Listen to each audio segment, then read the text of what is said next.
It's been an intense 19 days spanning over 5 weeks after 4 long years of planning and preparation towards the McGrail inquiry.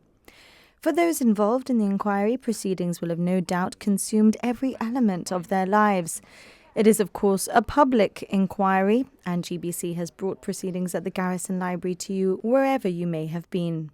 It has dominated conversations, television screens, and search histories. Yeah, you go around the streets and say, have you heard this one saying about this? Have you heard this one saying about that? Yeah, it's been interesting. We go for breakfast. Did you hear this and did you hear that? It hasn't taken my life over completely, but what I miss in the morning, I watch on catch-up.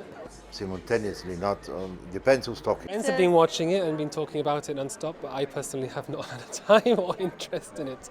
I've been watching it on GBC Rewind until about 2 o'clock in the morning most days. So I've probably watched 80% of it, and certainly, yes, it's obviously talk of the town at the moment, so it's been intriguing.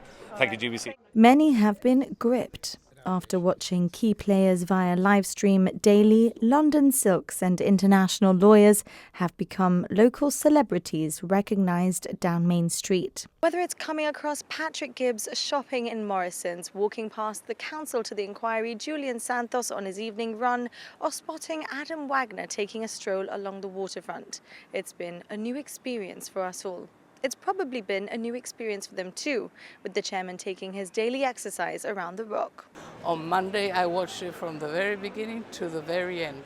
Sometimes in the radio during the day, and sometimes if I have time, I catch up in the evening.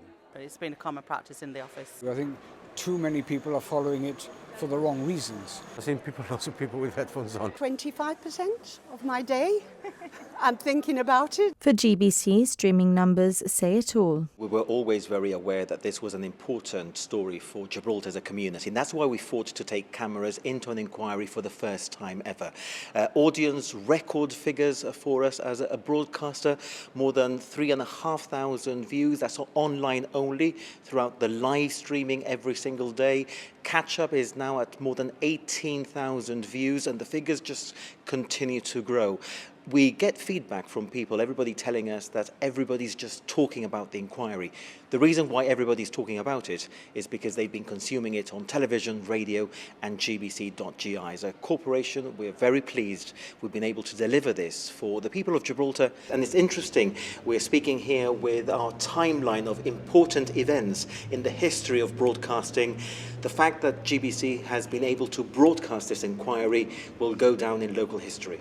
It's been 5 weeks of learning as legal teams digested hours upon hours of evidence daily. But there are some things we might not have expected to learn, such as the Irish term goobu. There's a phrase in Irish society, goobu, grotesque, unbelievable, bizarre, unprecedented.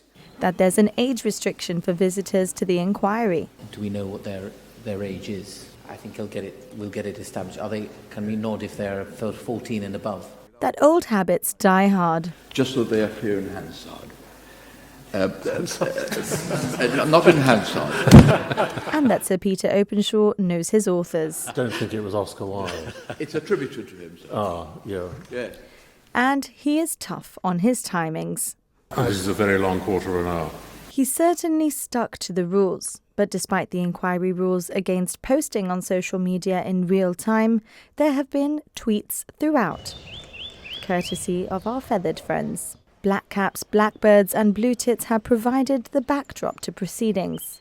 And would Twitchers recognise the most common culprit? It's the Eurasian black cap.